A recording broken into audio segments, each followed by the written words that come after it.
This is Morten from INKISH TV, and welcome back to yet another episode over the Skype.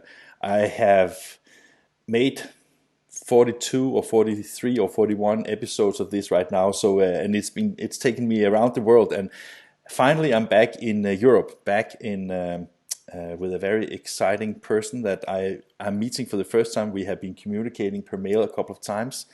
I think that sometimes he thinks I'm annoying because I also question the work of Intergraf. So welcome, Beatrice Klose. You are the Secretary General for Intergraf in Europe. So can you tell us a little bit who you are and what is it Intergraf is doing? Hello, Morten. Yes, indeed. It's a pleasure to meet you. I'm Secretary General of Intergraf, the European Association for Print and Digital Communication. And we're based in Brussels mainly to influence European legislation. So what we really do is make sure that there's a balance between what the legislator wants and what is good and possible for the printing industry. So that's the first task, and the second task is the exchange of information between member associations, because Germany wants to know what's happening in France, the Netherlands want to know what's happening in Scandinavian countries. That makes sense.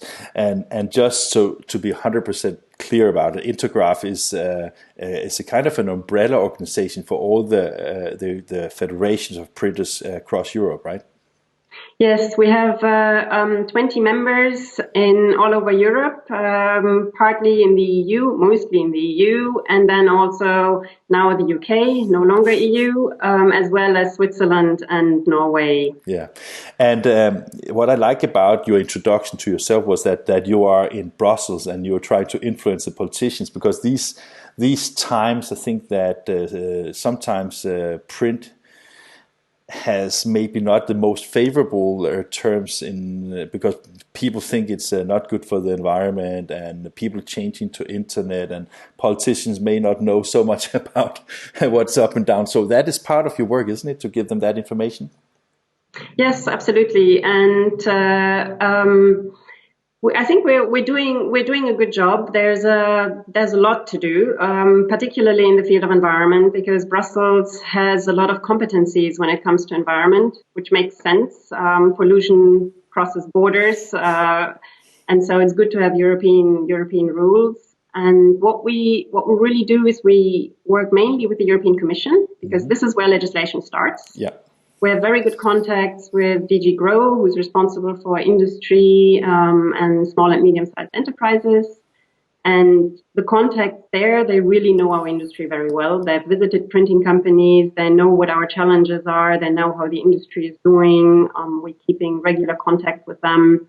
And so whenever legislation comes up, they will contact us. They will immediately know, oh, this might affect the printing industry, and so we're contacted, we're consulted. Have a very good relation with them. Yes. That's great, because I was actually a little curious about how the work starts, because being a kind of a lobby organization for the printing industry towards the Parliament and to the Commission, just wondering how the process is started.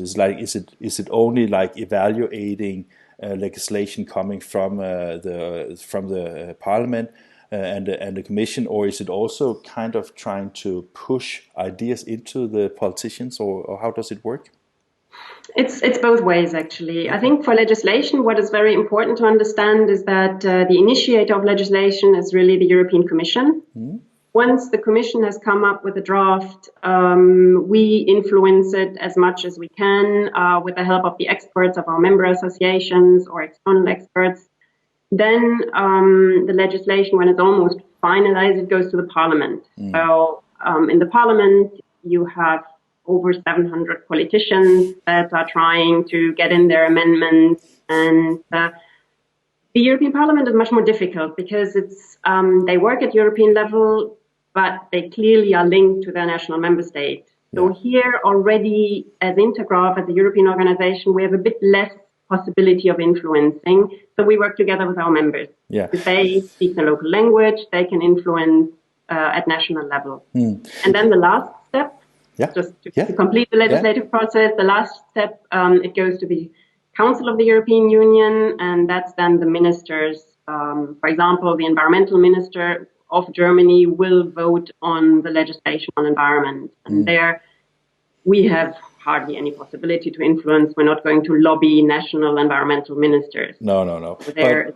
we work with the associations. Yeah, but I was just wondering, because when you say about these three levels of at least having the decision process of legislation, so let's say that I'm just trying to be smarter, not smarter, wiser. So let's say that the Commission comes up with a suggestion about an environmental issue that influences the printing industry. Now you can, of course, come in, you're saying your yes and no's and suggestions for the actual legislation, but does that mean that, for example, when it comes to influencing the parliament and to influencing the ministers on a local, that legislation and that kind of things is also set out to the member organizations so they can work from the local sites? Or is it more like Intergraf is focusing on this, and then the local federations, they handle whatever they think they should do locally? No, it's really we're really working hand in hand with our members. The legislation starts in Brussels, and at the Commission, we inform our members. We work together with them to influence the Commission, so they know exactly what's happening, and they know exactly what's at what stage legislation is. When it gets to the European Parliament, we send out draft position papers and letters that our members can use at national level, and then when it goes to the Council, again, we influence from our side the Council, and they influence from the national side their ministers. And one great example where it has worked really well is the general data protection legislation that everybody heard about in 2018. And otherwise, it's too bad if they haven't heard about it, right? Yes, but we started working on that already in 2011. Okay. So just to give you an idea of how long time, legislative processes take, and how much back and forth between the different EU institutions and, of course, industry, the members and the parliament we have. Yeah. And talking about the Privacy Act, can you... I mean, I was more thinking of from a personal perspective. Can you sometimes see that, okay, this is my finger mark on this little issue here, or can you see that the work is also affecting the actual legislation, or is it more like in broader terms? No, you can really see that, because we had three main issues that we really wanted to push through.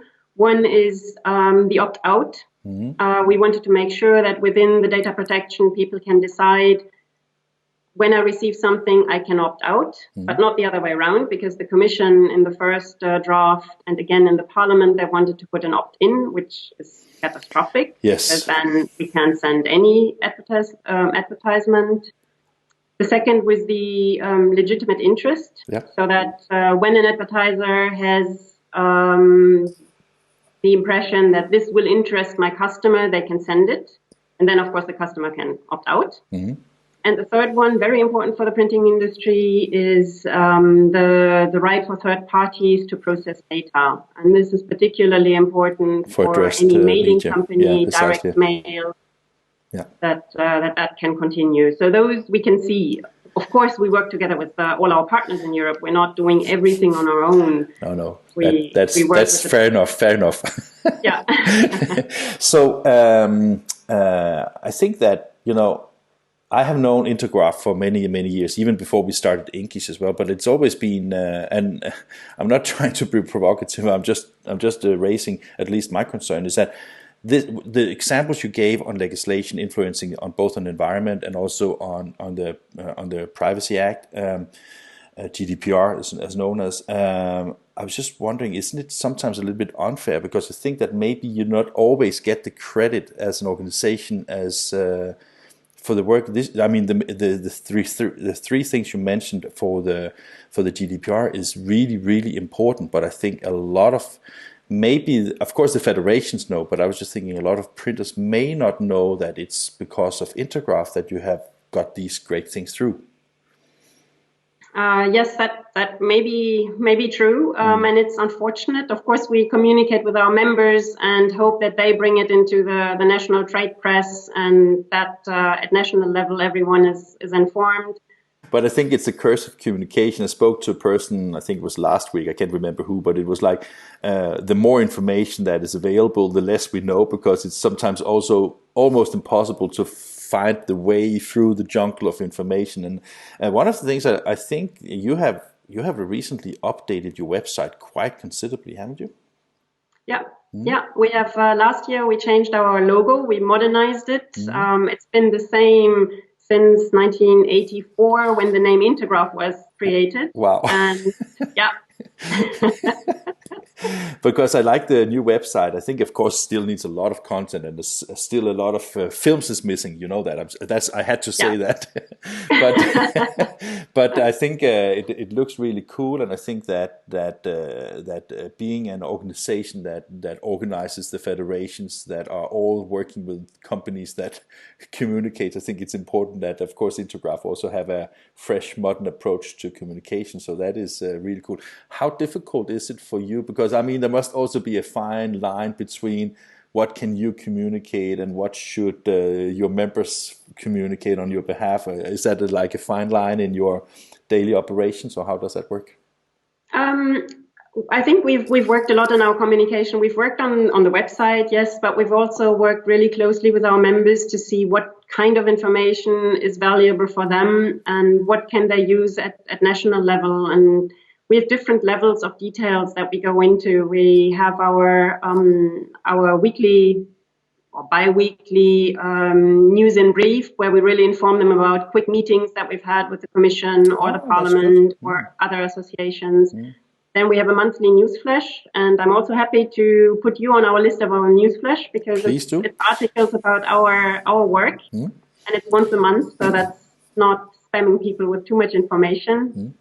And then we have our annual meetings and our conferences that we organize, and also to get some feedback from members and to meet with them and inform them about our work. Yeah, I know actually, because I talked to Sean Smith last week, and he told me about, because I was actually in Brussels the same day as you had your last conference, because I was with a company, I can't remember who, but and then I met Peter Olin, who also attended the meeting, and it was about the future of commercial print, right? So these kind of outlooks is something that you do on different subjects. Is it one time a year you do these huge outlooks? Yes, it's once a year, and indeed we cooperate with Smithers on this event. And Sean is a great ambassador of print. It's just fantastic working with him, and I'm sure you've seen that in this when speaking with him. I did, yeah. And we have different sectors that we look at every year. This year it was commercial print. Last year it was packaging. Then we've done direct mail. We've done books. So we look at a different subsector every year, and usually we do it in February in Brussels. Okay, and even though you're smiling, which is good, but I was thinking that sometimes it must be a little hard, because I saw actually in the Danish Federation's Gracom's communication from both advertising that you had like last year, and also direct mail. It was, I can't remember which one of it was, but I think it was general advertising. And then you had commercial print this year, and those two subjects were not too positive on behalf of the industry, right? Now, I think you're referring to, we had one seminar also on magazines, which is also a sector that was the one. Sorry, highly challenged. Yeah. But that was surprising for me. It was a really good event, because we had people from The Economist and from BBC telling about what print can do, and those were just fantastic examples. And this really lifts you up when you hear that. And the same also with commercial print, and there Sean is very good in giving examples of companies that are performing really, really well, and that's what we need to look at. I think that's the most important. Yeah, I spoke to in another interview that was just before the lockdown of Europe. I had an interview with Rainer Hundsdorfer from Heidelberg, and that was because of the online print symposium in Munich. And I remember he said in his presentation that if you look at the global print sales, it was quite evenly around 400 billion euros, and basically not dramatically, the total size of print was not dramatically changing, but of course the different segments in the print is changing a lot. And then I asked Sean, because in the interview I did with him last week, that I thought the print market was quite much bigger than that one, and he gave a numbers like, I think it was $809 million, and they have an expectation of growth for $832 billion over the next years. And I was just wondering, because that must also, I'm not trying to have a leading question, but it's more like it must to some extent also strengthen your work that seems that print are not in as bad shape as some people in the industry may think. I think that you're putting the finger on a very good topic. Printers often, I have the feeling, they like to see things more negatively than they are. Too bad, right? We don't want that. No, we don't want that, because it gives the wrong image of our industry. Yes, definitely. It's a great industry, and we do have some fantastic companies. In Europe, we have seen the market contracting. That is true. Overall, if you look at the print market, it has contracted, but we're still at 80 billion euros turnover in the EU countries, and employing 620,000 people in 112,000 companies. Yeah. It's a large sector. It's a large industry. So. And that leads me to another thing that we also kind of agreed that we should talk about, is also that part of the work that Intergraf do is also how we can promote print in I think that, again, maybe if we promote the printing industry to only legislation, or we promote the printing industry only to you and me who already love print, then we may not get too far with selling more print. But I was just wondering, do you think that we can, as a united industry, maybe also whether everybody's talking about being more united due to the corona, is this a time where we could do something that is really impacting the brand owners and the industry to understand the value of print, or is that too bold ambition? I don't know if this is the right time to promote print. I think people are being very cautious in these days, and I've seen it from advertisers. A lot of them postpone campaigns, delay them by 3 to 6 months. 80% actually delay them by up to 6 months. Wow, so wow, that's a lot. That's a big impact on our industry. But the promotion of print goes in several levels. You have the environmental acts, and that's Two Sides is doing a really good job, and we're supporting them. We're on the committee of Two Sides to support really the bringing out the environmental message, and the fact that the industry is sustainable. It's a circular industry. It's about as circular as you can get. Yes, that's very important. That's something we're putting forth to European decision makers, and that's a message that is very well heard. Yeah. That's really good. And a very important subject to even stress, even in a corona crisis time. So that is maybe not promoting print in itself, but promoting that this industry is sustainable and circular, and have all the right ways of addressing communication in a way which is sustainable, basically, right? Yeah, absolutely. And it's also pointing people to the fact that the electronic communication is not without environmental impact. Yes, which we don't want to go equally finger important. Pointing. Yeah. But you have quite a number of articles that point out how much Netflix is using, how much energy Netflix is using, and all the consumption and the data centers. So it's a lot of energy that goes into that, and it's not really circular right now. No, and then one thing was the environmental thing, and then you say that okay, at some point we need to get back to, hopefully get back to more normal times, and at that time we should promote print to the brand owners and to the industry. What kind of KPIs do you think that would touch the brand owner? Because I mean, to be honest, and maybe you can recognize this as well, but I think that what I like about, for example, when I do an electronic newsletter, it is so easy, it is so instant. You click send, and you have thousands of potentials that see it, right? Yeah. And I know that the opening rates are not really interesting to look at many industries because I think that we are getting too much information in emails. But with higher postal rates in Europe, and it takes time to produce something that needs to get printed, and it takes time to get things out. And when we get things out, then we have to figure out how can we measure the response rates, because they are also different metrics. So what kind of things can we use? What can we use? What good words in communication do you think we should emphasize to the brand owners? I think there are some really good studies of what print can do, and there are some excellent examples of campaigns where print is involved.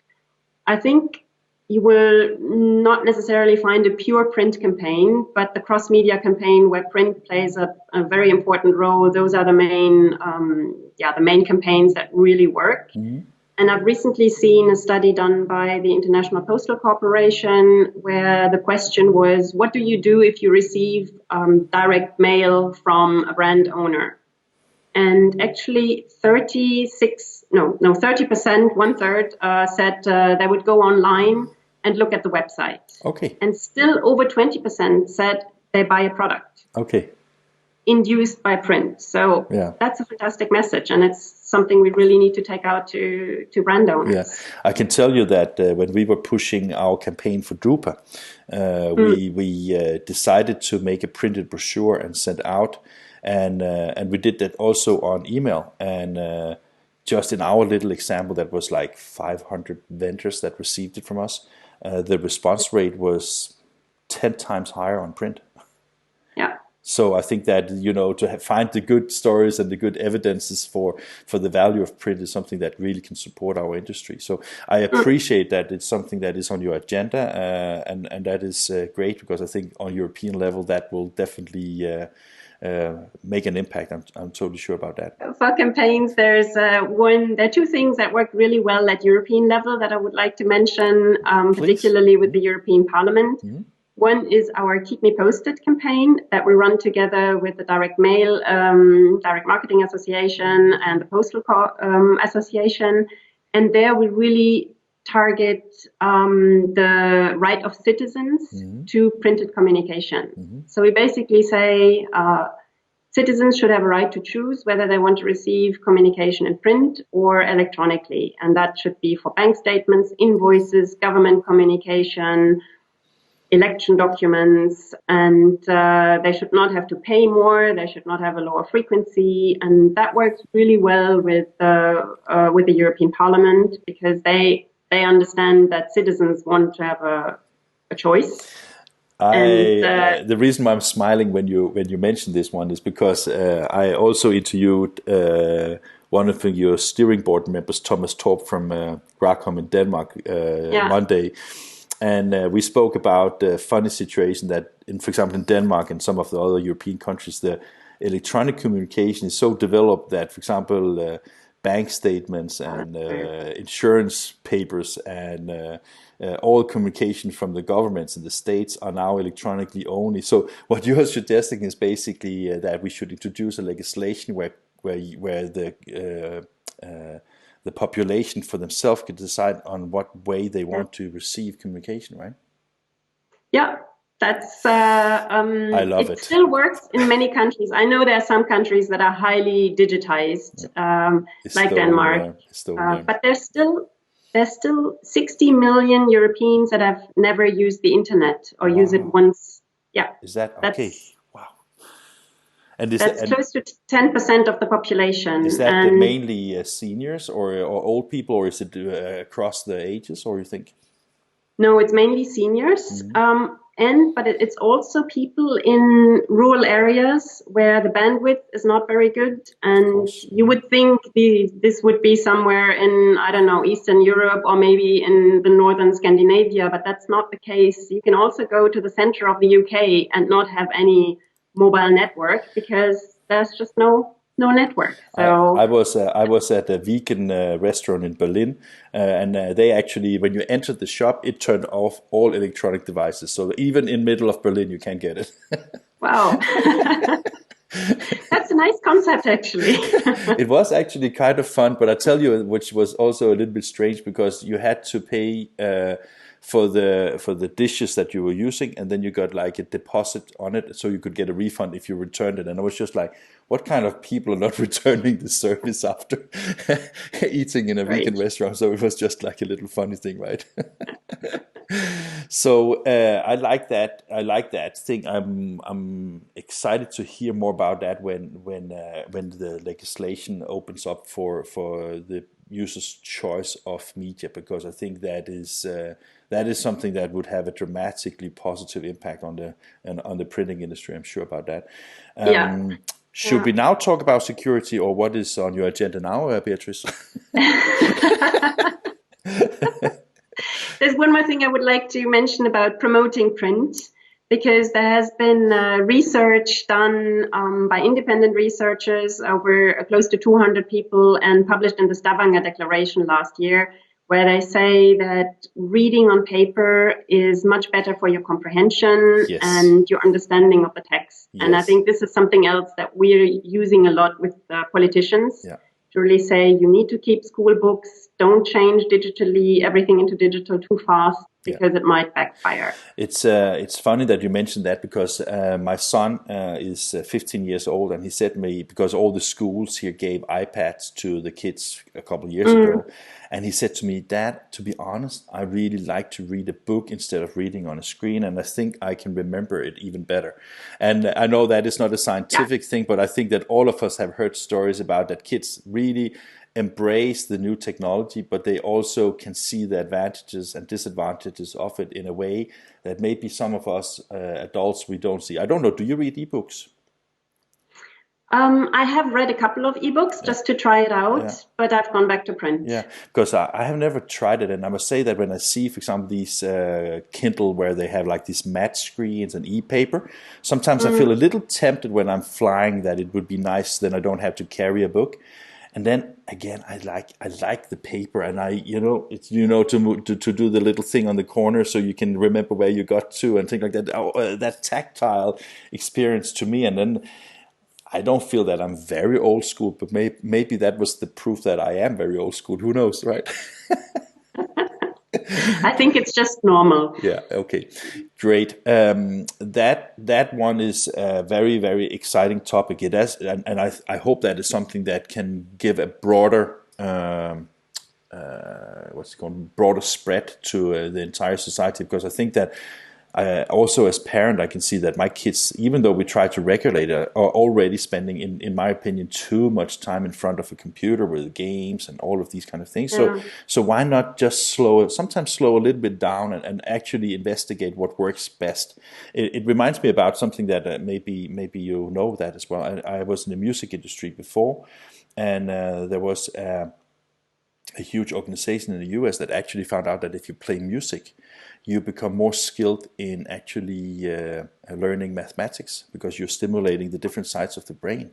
And I was just about to say that, the tactile of the paper and the book, and the creative side of people, I don't think it goes to musicians only, maybe it goes to creative people in general, is something that maybe we should make campaigns on that as well, right? Yeah, that could be a good possibility, indeed. Yeah. So we have the singing books. Okay, sorry. Beatrice, we have to talk about the security thing, because that is something that I believe is important. You had a conference in Copenhagen not so long time ago, and I was upset because I was not invited. I live next door to that hotel in Bella Center where you did the conference, and I didn't even know it before after. Yeah, and I could not even invite you because I don't have you're a not security clearance. And you're not part of government. I should Or be. law enforcement. Yeah. No, okay. I was abandoned just because of my CV. That's okay. Yeah, we do organize a large international event for security printers, and mainly we have government representatives, central banks, law enforcement, and then security printers and the suppliers, and they all have to be validated to attend the event. And in Copenhagen, we were very successful. We had over 850 people coming from close to 70 countries.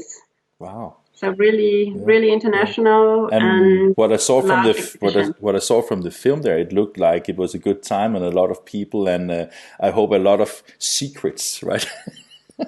Yes, I have quite a lot of confidential talks going on, and it's really focused on passports, identity cards, and banknotes. So it's high security documents. Is the security print? I mean, obviously, it's not a huge industry, but is it still like both from revenue and a number of employees, a number of printing companies in this segment? Is it still like a very important segment, also from an Intergraf perspective?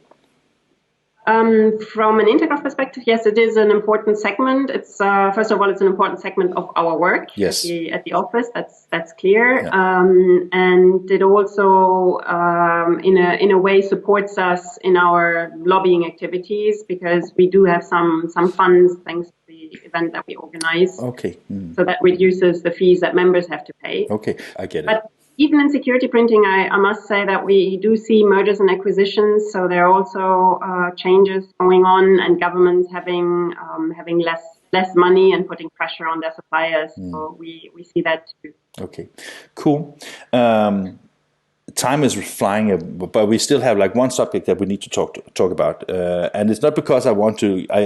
Just so the audience, it's not that normally we put like an agenda, but there were so many things we wanted to talk about, so I thought it was great that you came up with some ideas.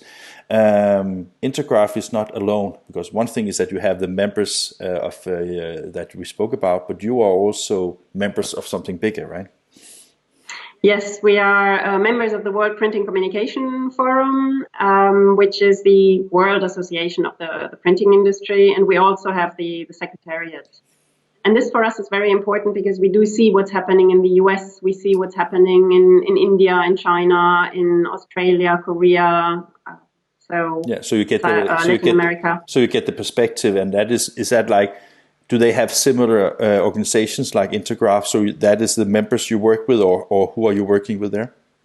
There we're working with the national associations. So PIA, Michael Macon from the US, and the partners in Japan and in China. So it's the National Printing Association that we're working with. And it's really good to see that we're all facing the same problems. I was quite surprised about the problem of a lack of skilled labor, for example, which seems to be a global problem. It's no longer a problem that I thought was European or North American, but it's really a global problem to attract young people to the industry. Yeah. This is something we talk about regularly. Yeah, I know that you also, I think it was last year, where even we applied for a project that you were looking for funding to do what about how to make the printing industry attractive to young people, attractive to the printing industry, right? So did that ever happen, or what happened with that project? We had started a project last year that unfortunately we had to, due to organizational issues, we had to abandon it. But we applied for funding this year, and last year were granted, and the project started in February. Okay, that's cool. Now it's a bit interrupted because of COVID. We can't travel. We can have virtual project team meetings, but of course we can't do all the parts that we wanted to do in interviewing people and getting feedback from printing companies. So we've asked for an extension of the project that has been granted. Okay. So we can start again really full force in autumn. Okay, that sounds great. I think it's truly important, and as I've said to you before, if we can do anything, no cost, if you have anything that we can support in that agenda, just let me know. We are always interested in see if we can do something that can encourage the young people to be interested in this industry. So feel free to reach out if you like. Beatrice, this is the first time I have met you in person, which is not like 100% in person, but almost. And I appreciate your time. I think it was a great conversation, and you gave me a lot of insights that I didn't know about. So maybe we have given that to those who want to join us for online at least, right? So I just want to say thank you very much, and I wish you all the best, and I hope to see you in real person at some point. In person. Yeah. Yes, same for me. Thank you, Martin. It was a pleasure speaking to you and meeting you virtually. Yeah, likewise. Okay, see you soon. Thank you. Okay, bye.